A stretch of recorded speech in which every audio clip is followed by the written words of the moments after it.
Good afternoon, everyone. Welcome to AICA 2025 Cashew Convention. ನಮಸ್ತೆ sir. ನಮಸ್ತೆ sir, ನೀವು ಎಲ್ಲಿಂದ ಬಂದಿದ್ದೀರಾ? ನಿಮ್ಮ ಹೆಸರು ಮತ್ತು ನಿಮ್ಮ ಸ್ವಲ್ಪ ಡೀಟೇಲ್ಸ್. ನಾನು ಚಂದ್ರಶೇಖರ್ ಉಡುಪ ಅಂತೇಳಿ ಕುಂದಾಪುರ ತಾಲೂಕು, ಉಡುಪಿ ಜಿಲ್ಲೆ, ಕರ್ನಾಟಕ ಸ್ಟೇಟಿಂದ ಬಂದಿದ್ದೇನೆ.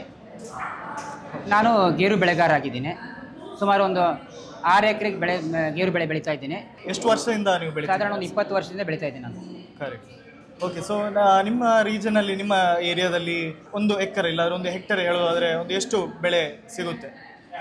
ನಮ್ಮ ಒಂದು ವಣಸೆ ಹೋಬಳಿ ಅಂತೇಳಿ ಕುಂದಾಪುರ ತಾಲೂಕಿನ ವಣಸೆ ಹೋಬಳಿ ಒಂದು ಏರಿಯಾದಲ್ಲಿ ಸುಮಾರು 6000 ಹೆಕ್ಟೇರ್ ಜಮೀನಲ್ಲಿ ಇವತ್ತು ಗೇರು ಬೆಳೀತಾ ಇದೆ. ಅದರಲ್ಲಿ ಕೆಲವೊಂದು ಗೇರು ಗಿಡಗಳು ಬೀಜದಿಂದ ಮಾಡಿದ ತೋಟಗಳಿರ್ತವೆ. ಇನ್ನು ಖಾಸಗಿ ವ್ಯಕ್ತಿಗಳು ಕೂಡ ಮಾಡಿದ್ದಾರೆ. ಸರ್ಕಾರದ ಕೂಡ ಪ್ಲಾಂಟೇಶನ್ ಇದೆ ಇದರಲ್ಲಿ. ಈಗ ನಾವು ಬರುವಂಥ ಹೊಸ ತಳಿಗಳು, ಉದಾಹರಣೆಗೆ ವೆಂಗುರ್ಲಾ 7 ಇರ್ಬೋದು, ಅಥವಾ ವೆಂಗುರ್ಲಾ 4 ಇರ್ಬೋದು, ಉಳ್ಳಾಲ್ ಗೇರು ಸಂಶೋಧನಾ ಕೇಂದ್ರದಿಂದ ಕೆಲವೊಂದು ಬಿಡುಗಡೆ ತಳಿಗಳಿರ್ಬೋದು, ಪುತ್ತೂರು ಗೇರು ಸಂಶೋಧನಾ ಕೇಂದ್ರದಿಂದ ಇತ್ತೀಚೆಗೆ ಬಿಡುಗಡೆಯಾದಂಥ ನೇತ್ರ ಜಂಬೋ, ನೇತ್ರ ವಾಮನ, ಹಾಗೆ ಭಾಸ್ಕರ್ ತಳಿಗಳಿರ್ಬೋದು, ಇವುಗಳನ್ನೆಲ್ಲ ನಾವು ಬೆಳೀತಾ ಇದ್ವಿ. ಹಾಗೆಯೇ ಪ್ರತಿಯೊಂದು ವರ್ಷ ಕೂಡ ಅದಕ್ಕೆ ಗೇರು ಬೆಳೆಗೆ ನಿಯಮಿತವಾಗಿ ನಾವು ಗೊಬ್ಬರ ಕೊಡಬೇಕಾಗತ್ತೆ. ಹಾಗೆ ಪ್ರೂನಿಂಗ್ ಮಾಡಬೇಕಾಗತ್ತೆ. ತೋಟಗಳನ್ನು ಸ್ವಚ್ಛವಾಗಿ ಇಟ್ಕೊಳ್ಬೇಕಾಗುತ್ತೆ. ಇದಕ್ಕೆಲ್ಲ ತುಂಬ ದುಬಾರಿ ಖರ್ಚು ಬರ್ತಾ ಇದೆ. ಈಗ ಹಿಂದೆ ನಮಗೆ ಅಂಥದ್ದೇನು ಖರ್ಚು ಬರ್ತಾ ಇರಲಿಲ್ಲ. ಆವಾಗ ಕೀಟ ಮತ್ತು ರೋಗಗಳು ತುಂಬ ಕಡಿಮೆ ಇದ್ದವು. ಇವಾಗ ಕೀಟ ಮತ್ತು ರೋಗಗಳ ಸಂಖ್ಯೆಗಳು ಜಾಸ್ತಿ ಆಗಿದೆ. ಹಾಗೆ ನಮ್ಮ ನಿರ್ವಹಣೆ ಖರ್ಚು ಕೂಡ ಜಾಸ್ತಿ ಆಗ್ತಾ ಇದೆ. ಹಾಗೆ ವಾತಾವರಣ ಏರುಪೇರದಿಂದಾಗಿ ಇಳುವರಿ ಕೂಡ ನಮಗೆ ಮೊದಲಿನಷ್ಟು ಬರ್ತಾ ಇಲ್ಲ ಈಗ. ಸರ್, ನೀವು ಇದು ಗೇರು ಬೀಜ ಎಲ್ಲಿ ಮಾರ್ತೀರಾ? ನಾವು ನಮ್ಮ ಹತ್ತಿರದ ಫ್ಯಾಕ್ಟ್ರಿಗಳಿಗೆ ಕೊಡ್ತಾ ಇದ್ದೇವೆ. ಮತ್ತು ನಮ್ಮಲ್ಲಿ ಮೀಡಿಯೇಟರ್ ಇರ್ತಾರೆ ಮಧ್ಯ, ನಮ್ಮಲ್ಲಿ ಅವರು ತಗೊಂಡು ಫ್ಯಾಕ್ಟ್ರಿಗಳಿಗೆ ಸಪ್ಲೈ ಕೊಡ್ತಾ ಇರ್ತಾರೆ. ಸರ್, ಇವಾಗ ನಮಗೆ ಈಗ ಗೇರು ಬೀಜ ಅಂದರೆ ಕೃಷಿಗೆ ನೀರು ಅನಿವಾರ್ಯ.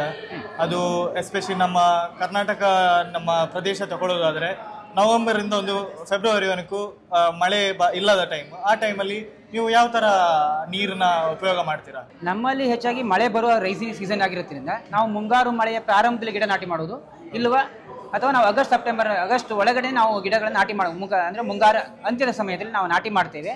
ಪ್ರಾರಂಭಿಕ ವರ್ಷದಲ್ಲಿ ಒಂದು 2 ವರ್ಷ ನೀರಾವರಿ ಇದ್ರೂ ಕೊಡ್ಬೋದು. ಇಲ್ಲ ಅಂದರೆ ನಾವು ಅದರಲ್ಲಿ ಬರೆಸಿರುವಂಥ ಕಳೆ ಕಸೆಗಳನ್ನು ಅಥವಾ ತರಗರಗಳನ್ನು ನಾವು ಗಿಡಗಳ ಸುತ್ತ ಮಲ್ಚಿಂಗ್ ಮಾಡೋದ್ರಿಂದ ರಕ್ಷಣಾತ್ಮಕ ನೀರಾವರಿಯನ್ನು ಮಾಡ್ಕೊಳ್ಬಹುದಾಗಿದೆ. ಸರ್, ಈ ಕಾಜು ಕೃಷಿದ್ದು ನಾವು ಭಾರತದ ನೋಡ್ಬೇಕಾದ್ರೆ ಬೇರೆ ವಿದೇಶ ರಾಜ್ಯಗಳು, ಎಸ್ಪೆಷಲಿ ನಮ್ಮ ಆಫ್ರಿಕಾ ರಾಜ್ಯಗಳಿಗೆ ಹೋಲಿಸಿದ್ರೆ ಭಾರತದ ತಳಿಗಳಿಂದ ಬರುವಂಥ ಒಂದು ಈಲ್ಡ್ ಏನಿರುತ್ತೆ ಅದು ಕಮ್ಮಿ ಇದೆ. ಅಂದರೆ ಒಂದು ಎಕರ್ ಇಲ್ಲಾಂದರೆ 1 ಹೆಕ್ಟರಿಗೆ ಸಿಗುವಂಥ ಕಾಜು ಬೀಜಗಳಿರ್ಬೋದು, ಅದು ಕಮ್ಮಿ ಇದೆ. ಇದು ಮುಂದೆ ಬರೋ ವರ್ಷದಲ್ಲಿ ಹೇಗೆ ಜಾಸ್ತಿ ಮಾಡ್ಬೋದು?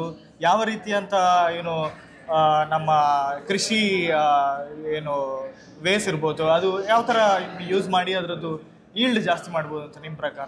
ಸಂಶೋಧನಾ ಕೇಂದ್ರಗಳು ನೀಡುವಂಥ ಒಂದು ವೈಜ್ಞಾನಿಕ ಮಾದರಿಯನ್ನು ನಾವು ಅಳವಡಿಸಿದ್ರಿಂದ ಗೇರು ಬೆಳೆಯನ್ನು ಈಗಿನ ರೀತಿಯಿಂದ ದುಪ್ಪಟ್ಟಾಗಿ ನಾವು ಮಾಡಲಿಕ್ಕೆ ಅವಕಾಶ ಇದೆ. ಆದರೆ ಇವತ್ತು ಏನಾಗಿದೆ, ಈಗ ಅಡಿಕೆ ಮತ್ತು ಕಾಳುಮೆಣಸು ಬೇರೆ ಬೇರೆ ಬೆಳೆಗಳಿಗೆ ಸರ್ಕಾರದ ಬೆಂಬಲ ಬೆಲೆ ಇರ್ಬೋದು, ಅಥವಾ ಕ್ರಾಪ್ ಇನ್ಶೂರೆನ್ಸ್ ಈ ಒಂದು ಉತ್ತೇಜನ ಸಿಗುವುದರಿಂದ ಹೆಚ್ಚಾಗಿ ರೈತರು ಆ ಕಡೆ ವಾಲ್ತಾ ಇದ್ದಾರೆ. ಈ ಗೇರು ಬೆಳೆಗೂ ಕೂಡ ಸರ್ಕಾರ ಕ್ರಾಪ್ ಇನ್ಶೂರೆನ್ಸ್ಗಳನ್ನು ಕೊಡುವಂಥದ್ದು ಅಥವಾ ಬೆಂಬಲ ಬೆಲೆಯನ್ನು ನೀಡುವುದರಿಂದ ಇದನ್ನು ಉತ್ತೇಜನ ಮಾಡ್ಬೋದಾಗಿದೆ. ಹಾಗೆ ನಾವು ವೈಜ್ಞಾನಿಕವಾಗಿ ಬೇಕಾದ ಕಾಲಕ್ಕೆ ಕೊಡುವಂಥ ಫರ್ಟಿಲೈಸರ್ ಅಥವಾ ಗೊಬ್ಬರಗಳ ನಿರ್ವಹಣೆ ಮಾಡಬೇಕಾಗುತ್ತೆ. ಅಂದರೆ ನಾವು ಬೇರೆ ತೋಟಗಳಿಗೆ, ಅಡಿಕೆ ಅಥವಾ ತೆಂಗು, ಬೇರೆ ಬೇರೆ ಕ್ರಾಪ್ಗಳಿಗೆ ಕೊಡುವಷ್ಟು ಗೊಬ್ಬರ ನಾವು ಅಗತ್ಯ ಇರುವುದಿಲ್ಲ.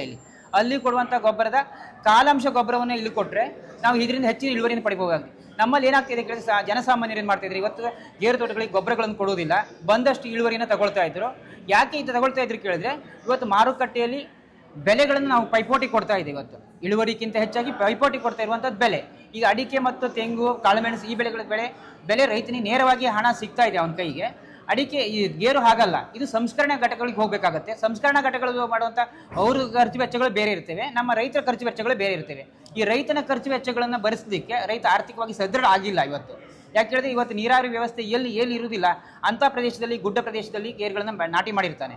ಇಲ್ಲಿ ರೈತ ನಿರ್ವಹಣೆ ಮಾಡಿದರೆ ಖಂಡಿತ ಇವತ್ತಿನ ಇಳುವರಿಯ ದುಪ್ಪಟ್ಟು ಇಳುವರಿ ಪಡಲಿಕ್ಕೆ ಅವಕಾಶ ಇದೆ. ನೀವು ಹೇಳಿದ್ರಿ ಅಡಿಕೆ, ತೆಂಗು, ಇದಕ್ಕೆಲ್ಲ ಇವಾಗಿನ ಕೃಷಿಕರು ಏನಿದ್ದಾರೆ ಅವರು ಅದಕ್ಕೆ ಸ್ವಲ್ಪ ಇಂಪಾರ್ಟೆನ್ಸ್ ಜಾಸ್ತಿ ಕೊಡ್ತಿದ್ದಾರೆ. ಅಂದರೆ ಗೇರು ಅದಕ್ಕೆ ಏನಂತ ಹೇಳಿದರೆ, ನಮ್ಮ ವರ್ಷ ಭಾರತದಲ್ಲಿ ಈವನ್ ಏರಿಯಾ ಜಾಸ್ತಿ ಆಗ್ತಾ ಹೋದ್ರು ನಮ್ಮ ಟೋಟಲ್ ಪ್ರೊಡಕ್ಷನ್ ಜಾಸ್ತಿ ಆಗ್ತಾ ಹೋಗ್ತಿಲ್ಲ. ಸೊ ಅದಕ್ಕೆ ನೀವು ಏನು ಹೇಳಕ್ಕೆ ಬಯಸ್ತೀರಾ? ಸರ್ಕಾರ ನಮಗೆ ಬೆಂಬಲವಾಗಿ ನಿಂತ್ಕೊಂಡ್ರೆ, ಅಂದರೆ ಬೆಂಬಲ ಬೆಲೆ ಇರಬಹುದು ಅಥವಾ ಕ್ರಾಪ್ ಇನ್ಶೂರೆನ್ಸ್ ಬೇರೆ ಬೆಳೆಗಳಿಗೆ ಕೊಟ್ಟಾಗಿ ನಾವು ಕೊಟ್ಟಿದ್ರೆ ಖಂಡಿತ ಇವತ್ತು ಗೇರು ಬೆಳೆಗಾರ ಸಂತೋಷದಲ್ಲಿ ಇರ್ತಾನೆ. ಧಾರಣೆ ಕೂಡ ಮಾರ್ಕೆಟಿಂಗ್ ಪಡೆಯಲಿಕ್ಕೆ ಅವಕಾಶ ಇದೆ. ಇವತ್ತೇನಾಗಿದೆ ಮಾರುಕಟ್ಟೆಯಲ್ಲಿ ಈಗ ಬೇರೆ ಬೆಳೆಗಳಿಗೆ ಹೋಲಿಸಿದಾಗ ಅಡಿಕೆ ನಮ್ಮದು ಗೋಡಂಬಿ ಬೆಳೆ ತುಂಬ ಕಚ್ಚಾ ಗೇಡು ಬೆಳೆ ಧಾರಣೆ ತುಂಬ ಕಡಿಮೆ ಇದೆ. ಈ ವರ್ಷ ಏನೋ 160 ರೂಪಾಯಿ ತನಕ ಕೊಟ್ಟಿದ್ದಾರೆ. ಸೊ ಕನಿಷ್ಠ ನಮಗೆ ಗೇರು ಬೆಳೆಗೆ 200 ರೂಪಾಯಿ ಕೊಟ್ಟರೆ ಅಂದರೆ ಪರ್ ಕೆಜಿಗೆ 200 ರುಪೀಸ್ ಕೊಟ್ಟರೆ ಇವತ್ತು ಎಲ್ಲ ಬೆಳೆಗಾರರು ಕೂಡ ಬೇರೆ ಬೆಳೆಗೆ ನೀವು ಇನ್ವೆಸ್ಟ್ ಮಾಡುವುದನ್ನೆಲ್ಲ ಡೈವರ್ಟ್ ಮಾಡಿ ನಾವು ಗೇರು ಬೆಳೆಗೆ ತರಲಿಕ್ಕೆ ಅವಕಾಶ ಇದೆ. ಈಗ ಮುಖ್ಯವಾಗಿ ಬೇಕಿರುವಂಥದ್ದು ನಮಗೆ ಸರ್ಕಾರದ ಬೆಂಬಲ ಬೆಲೆ ಮತ್ತು ಹಾಗೆ ಕ್ರಾಪ್ ಇನ್ಶೂರೆನ್ಸ್ ಕೊಟ್ಟರೆ ಖಂಡಿತ ನಾವು ಮಾಡಲಿಕ್ಕೆ ಅವಕಾಶ ಇದೆ. ನಾನು ಕೂಡ ಮಾಡ್ತೀನಿ.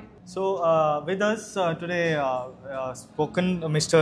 Chandra Shekhar Udupa from Udupi district. He's noted as a progressive farmer. What he's trying to tell is cashew being one of a cash crop, the importance which government gives for cashew when compared to areca or coconut is not actually up to the mark. And given that cashew is supported by a minimum support price or even given cash insurance and even fertilizer support, cashew yield particularly can be multiplied twice is what he is trying to say. So thank you so much sir.